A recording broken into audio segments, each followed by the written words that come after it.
The struggle in Lebanon is not about domestic politics. It is about domestic politics as part of a much larger regional picture. Is Lebanon still an Arab state in the core of the Sunni Arab world? Or is Lebanon being sucked into the Iranian Shiite sphere of influence? We, like the Saudis, the Egyptians and the Jordanians, want to keep Lebanon part of the Arab world. Israel now is a strange partner of the Sunni Arabs against the Shiites and the Iranians. But this alliance that we have with Egypt, Saudi Arabia, and Jordan against Iran and Shiite influence is an alliance that I call an alliance of anxiety. The Saudis, the Egyptians, and the Jordanians are not nearly as confident as the Iranians and Hezbollah are about the future. Listen to how Ahmadinejad speaks. Listen to Nasrallah. This air, this aura of self-assurance. Time is on our side. This is Shiite time. The Sunnis are in retreat.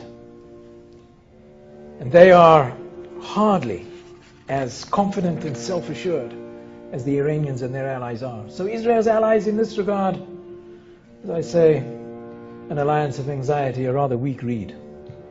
They can rely on Israel to stand up to Iran, I think a lot more than Israel can rely on them to do the same. סגן שר החוץ דני אילון לחץ את ידו של הנסיך הסעודי טורקי אל-פייסל במהלך כנס ביטחון שהתקיים במינכן שבגרמניה.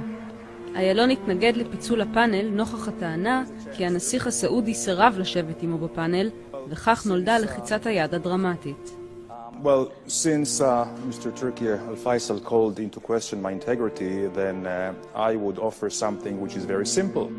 If indeed it wasn't him who objected to my being here together with him, I would welcome him to shake my outstretched hand right here. And if it's too difficult for you to come up here, I will come down to you. Would you be willing to do that?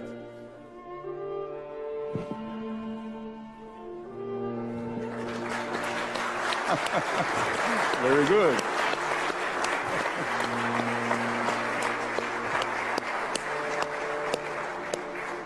There is a chance, there is a chance. Good, I'm very glad. מהי עמדתכם באשר לסעודיה?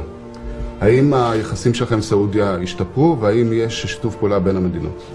יש לנו הרבה אינטרסים משותפים שאנחנו יכולים לקדם אותם בכלכלה, במדיניות, בתפיסות אזוריות.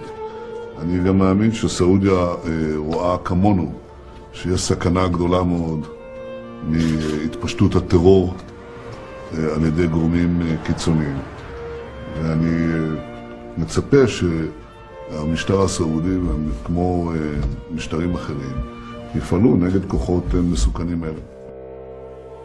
No wonder that none other than David Ben-Gurion and Moshe Sharet Chertok met senior Saudi advisors in London in the 30s of the last century, seeking in vain a dialogue.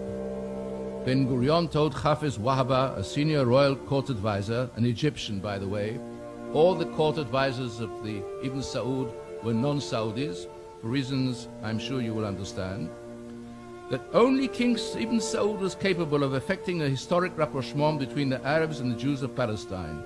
This is what Ben-Gurion said to Wahaba. In fact, ladies and gentlemen, the Saudis never really helped the Palestinian Arab population in Palestine, either with financial aid, and they have a few finances at their disposal, as you might guess, or significant military support. Successive Saudi peace plans culminated in the Saudi initiative of Crown Prince, now King Abdullah, promoting a permanent settlement of the Israeli-Palestinian conflict. And may I remind you that the original Saudi plan made no mention at all of the Arab refugee issue. I wonder why. This was realpolitik in its purest form. Less than a month ago, Prince Salman, the Crown Prince of Saudi Arabia, stated publicly that the policy of the realm in the Middle East could be summed up in two words: security and stability. Security within, and stability without. Ladies and gentlemen, does this not mirror exactly what Prime Minister Netanyahu is seeking? Kahanov reveals in his book that during the Second World War, two Saudi princes, both kings of King Ibn Saud, the founder of the dynasty, were treated in Hadassah Hospital on Mount Scopus. One, Prince Mansour, later became the first Minister of Defense of the kingdom. The second wrote a glowing letter of thanks to the hospital on Royal House official news notepaper, praising the treatment he received from the doctors and nurses at the time. His name was Fahd, who later became king in 1985 and was the immediate predecessor of the current monarch who mounted the throne in 2002. Now, none of these two medical patients could have gone to Hadassah without the express approval of Ibn Saud. There are numerous items in the book proving that the Saudis never supported the Palestinian cause with money or arms.